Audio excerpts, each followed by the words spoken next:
Hey guys, welcome back. Tisha here, back with another Real Housewives of Potomac review.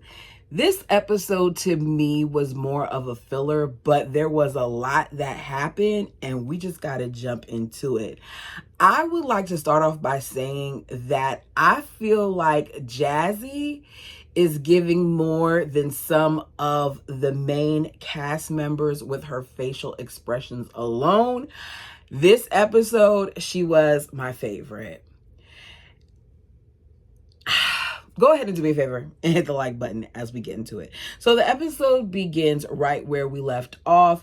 They're at the GNA event. Giselle gets security and she kicks them out, right? Last week, they arrived at 8:02 according to the screen. Stacy's like, why is she trying to kick us out? Ashley, you said that we needed to get here at 8 o'clock. Ashley's like, yeah, but it's now 8:04. Ashley dropped the ball here. Ashley enjoyed watching this play out because Ashley could have easily said, Giselle, they called. I told them if they get here by 8, it wouldn't be a problem. So this one's on me. But she didn't do that. Instead, she did what she does best, which is stir the pot. So Ashley's like, okay, yeah, I said 8. It's 8:04. And right then and there is when I would have left. I get that they were late. I get that they should have showed up to Giselle's event first, especially because they RSVP'd, but kicking them out, in my opinion, wasn't the right move, especially because, let's be honest, this wasn't about Ashley and Giselle's company. This was more about the foundation, and they partnered with the foundation. If this is about this great organization that's doing cancer research, then what Giselle should have done, in my opinion, is that she should have dealt with that crap later on and just allowed her sole focus to be getting money for the foundation. So the ladies at this point are all offended. Stacy's like, I'm embarrassed and I'm offended. Unpopular opinion, probably. I would be offended too. Kicking them out was a bit much. Mia, who's done far worse things, is walking to the car and she's saying, this is tasteless and this is classless. I guess Mia has amnesia because the way that she treated Wendy and others in the past, the way that she is handling this situation with Ink, the way that she spread her legs for Gordon while he was married, the things that she did are tasteless and classless as well. Mia has an audacity to say some things like that. Jazzy's like, look, this whole thing is ridiculous. And it is. It's ridiculous on all sides because everybody, in my opinion, was wrong with the way that they handled it. The girls shouldn't have made this situation an afterthought. They should have went there first and then went to Karen's.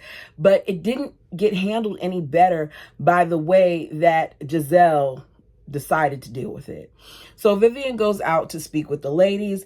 And this is when we learn that Stacey is dramatic because I don't know. I'm trying to have an open mind about Stacey, but I was watching her during this episode and there were things that she was just doing, facial expressions that she was making, things that she was saying that was getting on my nerves.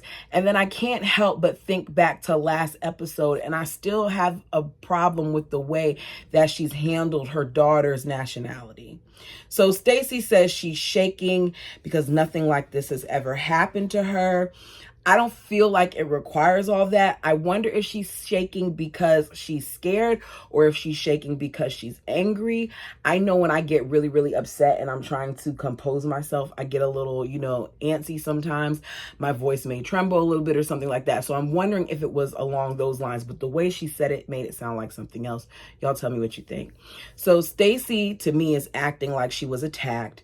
You got tossed out of a fundraiser. It's embarrassing, but it's not that deep. So we find out that they need $15,000. Ashley is like, okay.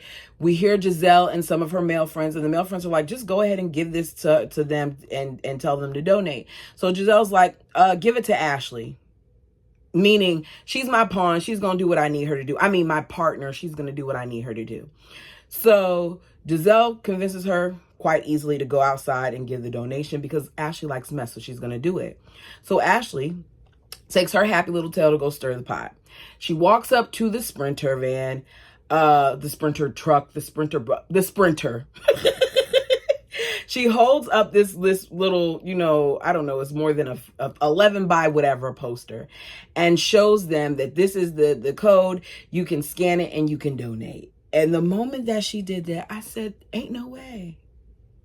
There is no way that you're going to kick me out and then come to me and ask me for my money. I'm not doing it. Ashley is standing there in the door of the Sprinter, and Jazzy is over it. Jazzy's like, we're not giving you anything. Jazzy is me. We're not giving you anything when you just kicked us out. So Jazzy pushes the button to close the door, right? Could it be seen as rude? Maybe. Keep in mind, this is a Sprinter. So the door isn't just hurrying up and going like this. The door is easing. And as it's easing, Ashley is still standing there talking, trying to toss the QR code or whatever, the poster, into the Sprinter. The door at some point hits Ashley. Ashley feels like all of that was just unnecessary, which then turns to them talking as they're pulling off about Giselle, saying how Giselle is tacky and her house is tacky. And according to Mia, she has Willy Wonka furniture. It's mainly Mia talking about how tacky Giselle is. Interesting how quickly Mia switches up and talks about Giselle, when in previous seasons, last being one of them, she was busy trying to kiss Giselle's butt. But I guess Mia feels like this is a different footing for her. So I want Mia to say those same things in her face, not just behind her back. So it's the next day, and some of the ladies come over to Stacy's to hang out. Jazzy arrives first. They talk about Giselle walking around with security. So now they're wondering what they gotten themselves into and why she needed security. I want to know if they familiarize themselves with this show. There are hours upon hours of footage of this program there to help you understand what you're getting into.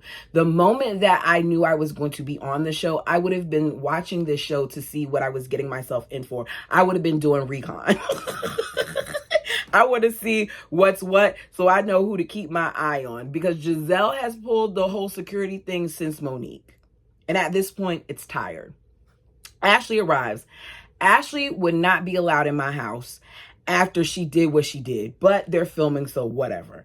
Ashley arrives. Jazzy lets it be known that despite Ashley saying that she had a good time, she did not.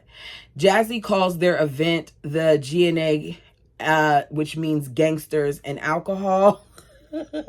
And in that moment, I knew I really liked Jessie. Here's what I noticed, though. I do not think that drinks make Giselle bold. I think that Giselle having friends makes her bold. I feel like Giselle equates some of her friendships to being her minions. Robin is not there to carry up that slack. So now Ashley's role is to do that. And whatever man or woman that she invites to her events, Giselle does, they're going to have to be there to do that too. Because if you notice, the guy friend was the first person to be like, you need to go ahead and get a donation from them. Even though they're not allowed to be in here, go ahead and get a donation. So I feel like she uses the people around her to do the things that she wants to do. So Jazzy's like, look, I'm sorry for closing the door on you, Ashley. Ashley's like, yeah, because, I'm a little sore. That could be seen as harassment. No, what was harassment was when you walked your happy tail over there after you kicked them out trying to get money from them. Jazzy is already 2 steps ahead. She says, you're not sore because I tested it out. And the door closes very softly. I said, yes, Jazzy, and I'll add slowly. They make the vehicles like that intentionally because they don't want anyone to be hurt going in or out. It's like the trunk of my car. When you push the button or fan your foot, it closes, but it doesn't do a hurry up and close. It's like a slow motion close, to the point where I can walk and put my cart back in the shopping cart thing, and the thing is just finished closing. It takes its time. Ashley says, you didn't know that when you closed it, like you didn't know it wasn't going to hurt. I need Ashley to stop. You didn't get hit. You weren't hurt. So talking about this is pointless. But I got a question. Why is it okay for Ashley to antagonize and poke people and do the things that she does, but when Candace did it, she was wrong and she deserved what she got? I'm just saying, the double standard is real. So Karen walks into what she feels is a lot of commotion. And Karen yells, what the F is going on here? I need Karen to chill out. It's clear Karen's going through some things. But Karen, this is not your home. Second of all, what exactly are you doing? Why are you doing this? I like Karen, but she's going to make it kind of hard for me this season when she does some of the things that she's already doing. So Ashley immediately wastes no time to say, you know, Karen, Giselle told me that she talked to you on Wednesday. You told her that you were not going to invite any of these ladies because of our event that they already RSVP to. So my question is, then why did you switch it up on Thursday? Karen doesn't deny it.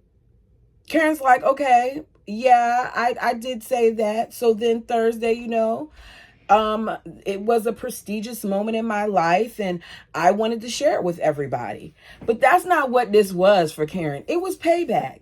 Karen is upset about what happened at the Hatitude party. She thinks that Giselle threw it in order to attack them. Well, not them, but her. Ashley's like, you don't even know what the award was. When I asked you about the award, you didn't even know what it is. I don't act like Ashley, but she did seem not to really know what the award was for. At least she didn't say it. Karen says, my birthday party was an Inquisition party. Ashley reminds her that she's deflected every question that was thrown her way. So basically, how can it be an Inquisition party if you're not answering anything? Stacey's like, she answered every single question. I guess they edited it out because I didn't see that part, but okay. Karen brings up Michael's case, says when Michael was pinching ass 1, 2, and 3, you said it was an active case and you couldn't talk about it. So Ashley couldn't talk about it because it wasn't her situation. I can understand why Karen would be frustrated that she's bringing up her stuff when the roles were reversed and it was her husband. She didn't want anybody to bring it up either. Karen's situation is different only in that it's Karen and it's not Michael. Karen says, I was in a position where I could have lost my life. And Ashley says, yes, or you could have taken the life of someone else. Here's the thing. We don't know the facts of the case, but based on what's been put out, Karen could have done something to someone else. If alcohol is involved, you put someone else in harm's way. And that would be on Karen. Karen isn't handling it right, though. She's acting like she's a victim in this situation when she's not. Karen points out that, you know, there had to be some ill intent with all of this, especially after how Ashley was shady by giving her those 4 Uber cards. And Ashley was being shady. She said, what I should have done was I should have gave you those gift cards right back so you could get a consultation to get them acorns off the side of your feet.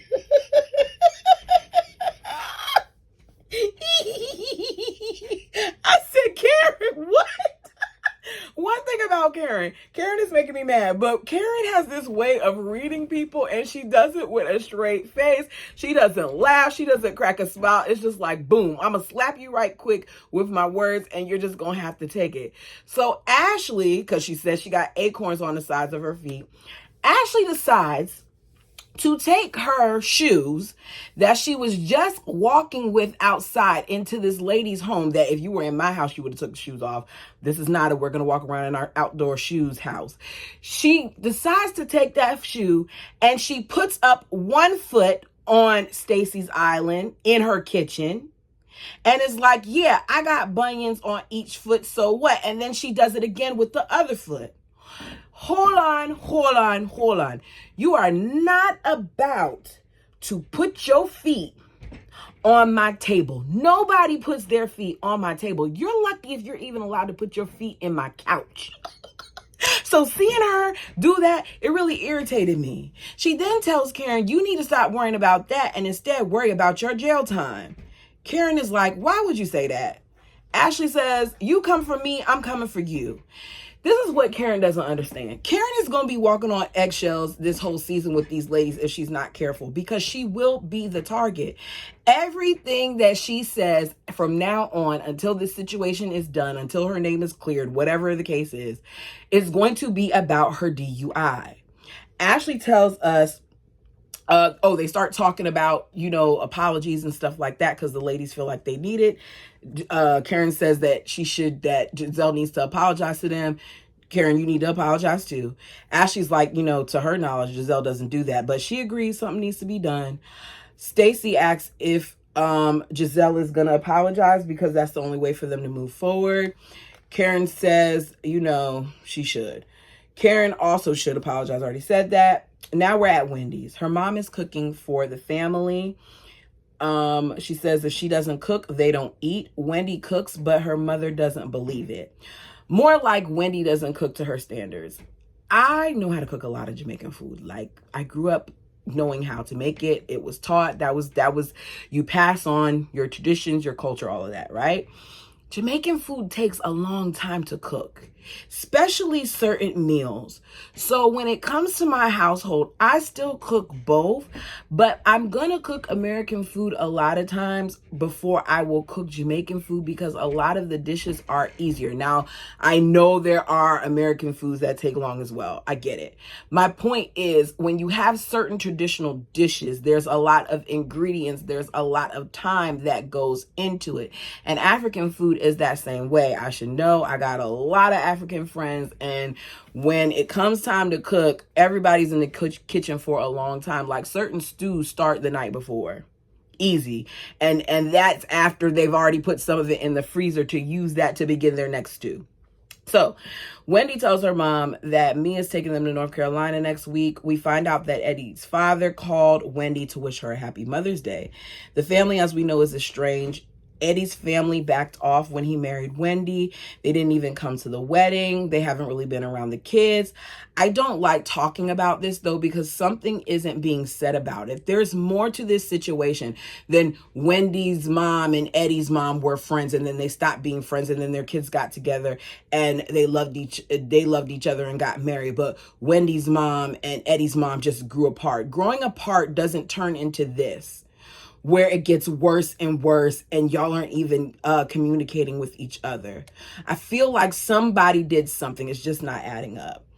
Her mother's like, that's good, because they are the kids' grandparents. Wendy's like, with that being said, I kind of want to invite Eddie's family to my birthday party. Her mom's like, okay, but I'm going to tell you now that I tried to speak to her, try to give her a hug when the boy got baptized, and she wanted no parts of the hug, basically. She said, and I was just like, okay. And I walked off and I said, God will judge her. I'm fine with God judging her. But if she wants to go there, we can go there.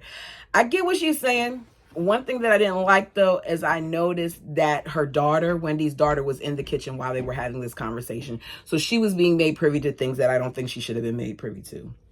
On to Kierna. Kierna is at the house that she's currently staying with Greg. Her mom comes over. Her mom is beautiful, looks extremely young. She looks just like her mother.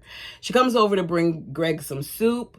He had a root canal and he's in some pain, so she's been cooking for him. Her mom doesn't want her doing all of this stuff basically without a ring in sight. She wants to talk about marriage, but Kierna isn't worried about the ring. She doesn't want to be thirsty for a ring. She says that he was divorced. He is divorced. He has 3 girls. She's the first woman to ever meet his kids. She's not pressing the matter for marriage.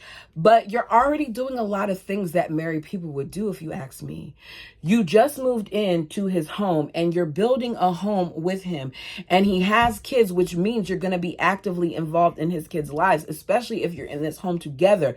You just don't have the ring. I mean, basically. But that's the basics of their thing. That was just a filler scene to me. It's prom time. Giselle's daughters, Adore and Angel, are getting ready for prom. Grace and Jamal are there. Giselle says that she's realized that she's not mad at the ladies. She's mad at Karen. So she's going to go on an apology tour. She doesn't say that, but I'm saying it's a tour. Because she took out her anger for Karen on them. Jamal and her discuss curfew. Adore wants to, I think it was Adore. One of the daughters wants to be out until 2 a.m. The other one is like, no, I want to come home, shortly after prom. They agree on 12:30. Sounds good to me. It is what it is. They're their parents. That's what they decided. Giselle is asked by production about Jamal having a girlfriend. She's like, he has girlfriends, whatever. He don't tell us all of that, but I don't care. He's the father of my 3 kids, and that's never going to change. It's not ever going to change. But at this point, she's at the home stretch. Her daughters are about to go off to college. She doesn't, even before that, it's not really her concern. They're of age where they could talk and say whether or not they're comfortable about being around their parent significant other. So this conversation is no point.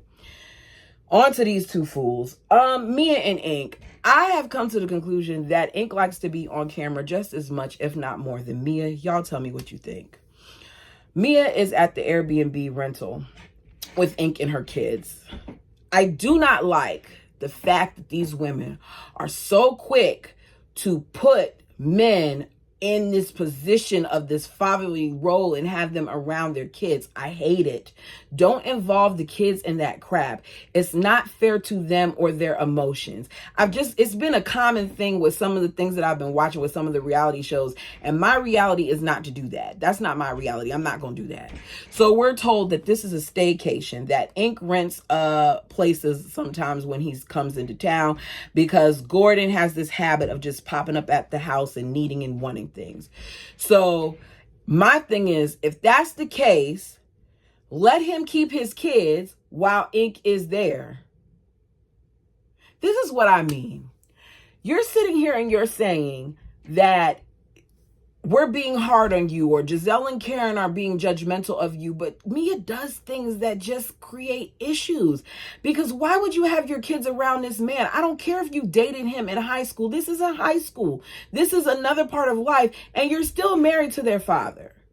Jacqueline and her kids come over. It's weird. Jacqueline talks about the history of them, and apparently at one point Ink wanted her too. Their friendship is odd to me. I don't even know why Jacqueline felt the need to say that. Patrick comes over to celebrate his birthday. He is Jacqueline's kid's dad, her on and off again boyfriend. Jacqueline acts surprised to see Ink. You knew she was there. He was there. Mia tells her, how Gordon is using any excuse to come by. That's simple. Just create a schedule, fix the situation. It doesn't require all that. Mia wants the kids to have a good relationship with Gordon because she did not have that. She reminds us of her being in the foster care home and all that other stuff. I don't often know how to take Mia because a lot of what Mia says is lies, but if she were to have difficulty with her father, I could understand why she would want to maintain their relationship with their dad. But Gordon seems to be a good dad, so she should want to encourage that. Then Ink and Bravo continue with this fraternity situation because Ink is telling Patrick how much his kids look like him. Patrick asks Ink, "Do you have any kids?" And he's like, "Yeah." And this pisses me off because they're playing games, because the camera then shows Jeremiah as he's talking about his tablet being broken. I don't like that. That is a little boy. They know that that's not his son. If they really thought that Jeremiah was Ink's, he would have been tested a long time ago. Jeremiah is not his son, and I feel like they're using this as a storyline to just further have Mia on this show, and it's a disgrace. Back to Stacy. Stacy and her friend or boyfriend, I'm not sure what he is because his title keeps changing. Her boyfriend and her are meeting up with another friend to work out. To me, he's not really that into her.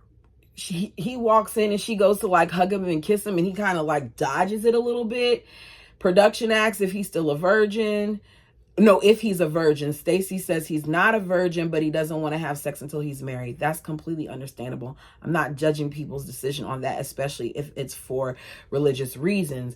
They finish their workout and TJ wants to talk about Stacy's divorce. She does not want to talk about it. She says she's tired of talking about it. Why are you on the show? You're being paid to tell us your business.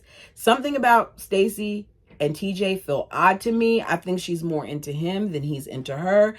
She's asked him on a scale of 1 to 10, how much do you want to sleep with me? Weird question. The man responds K, like the letter K, which is equivalent to 0. That's all you need to tell me. He could have said 0.5 or something. It's not his thing. Back to me and Ink. She's trying to convince us of how happy the kids are because she's happy. So Ink is then asking, because she's telling him about how they're going on a trip to North Carolina. It's a ladies' trip. And he's like, okay, is Auntie going? Ink is here for the mess because Auntie is what they're calling Giselle. She says, yes, but we're okay. I met with her. We talked. We're good. We then see the scene of Giselle apologizing. Mia then tells him that Karen has court. She's like, she has a court date right after we come back, and it's criminal court. They're whispering about it. I don't understand why she's even talking to him about Karen, but this is what they do. They're messy. Giselle is doing lunch and cocktails with some of the girls that she needs to apologize to.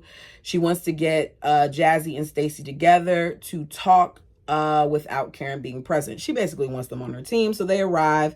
Giselle hugs them. Jazzy's like, okay, I'm glad that you're being, friendlier this time, because the other night I didn't really like that energy. Giselle apologizes, says that, look, I'm not mad at you. I took my anger out on you. That should have been directed towards Karen, and I'll take it up with Karen. Jazzy's like, okay, I accept the apology. She makes a face, but she accepts it. But Stacey, on the other hand, is making a face. They both agree to move forward. Wendy comes in and they say that, they're okay. Giselle apologized, and Wendy is shocked and wondering what happened to Giselle, because the Giselle she knows doesn't do this. Giselle's like, oh, I want to get to know you all. So she's asking Stacey questions. She finds out that Stacey has one kid because she thought she had two. She's like, no, I have one kid. I'm currently going through a divorce. Giselle's like, you sound, like you're really sad about it. You're upset, but I was ready for my divorce. Giselle, that's because your man was sleeping with the entire congregation. Of course you were ready for your divorce. It's a different situation. Now, we don't know the full story of it, but obviously she was not thinking that this would be her thing. I don't think anybody gets married and then after 16 years, they think that it's going to end like that. Stacey says, I'm never going to be happy about my divorce. It's not something I think I should be happy about. Ashley then says, but you have your new friend. And Giselle's like, oh, you're dating somebody? Okay, that's good. Stacey obviously didn't watch this show because apparently this was supposed to be a secret. And she must have not known that Ashley's current job on this show is to talk about everybody else's business, because here we are in episode 3. We haven't heard anything else about her and Michael's divorce or her doing anything else. It's phantom. It's never happening. Stacey's upset. Ashley's like, I didn't know it was a secret, but Ashley knew it was a secret because the way she went about telling her. But it is being filmed for television, so I guess at this point she's divorced and she talked with her daughter, but like, what's the big deal now if you decided to talk about it on film? So it's trip time. We find out that Stacey is driving to North Carolina because a family member I can't remember if she considered her uncle or if he was her uncle, but her uncle passed away from an aviation accident. So during the month of May, the family doesn't fly. The ladies all fly out, whatever. They get to their destination. Mia is assigning cars. Mia and Karen are in one. Jesse, Ashley, and Karen in another. Not Jesse, Jazzy, Ashley, and Karen in another.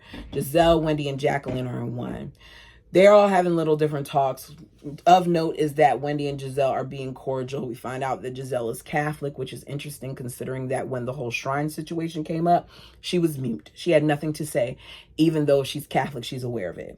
Giselle claims that, she's enjoying Wendy and Wendy is enjoying her as well. The both of them are doing this for the show. And Wendy is basically enjoying not being a target. And then we get to Mia and Karen's car. Mia is supposedly checking on Karen. Karen admits that she's going through a lot and she feels like, everything is just piling up all at once because she always has to be the strong one. Mia is trying to get Karen to talk about the case. Karen's like, look, I cannot talk about the case. Mia's like, you can't talk about it, but it's on the internet, Karen. It's out there. Karen says, okay, well, if it's out there, go read it. Go read it. Mia says, okay, so you were just distracted? Karen says, I cannot talk about it. I don't want to keep talking about it. I can't talk about it because it's a current case. I get it. She can't talk about it. Y'all gonna keep asking her about it and she can't talk about it. And if she were to talk about it, it wouldn't be on camera. So Mia sits in her confessional and she tells us that the first step is to admit that you have a problem. And Karen hasn't done that. That's the end of that. We get a little quick clip of what's going to happen next week, and it's going to be a mess to the point where I feel like this was planned all along, and Mia was ready to pull out some receipts because Mia has to have a storyline that involves something other than her kids. And what better than to piggyback on Karen and her situation? But you all let me know what you thought of this episode. Please hit the like button. It helps the channel. Leave a comment too. If I left something out, because there were things that I left out that you want to talk about, feel free to put it down below. Until next time.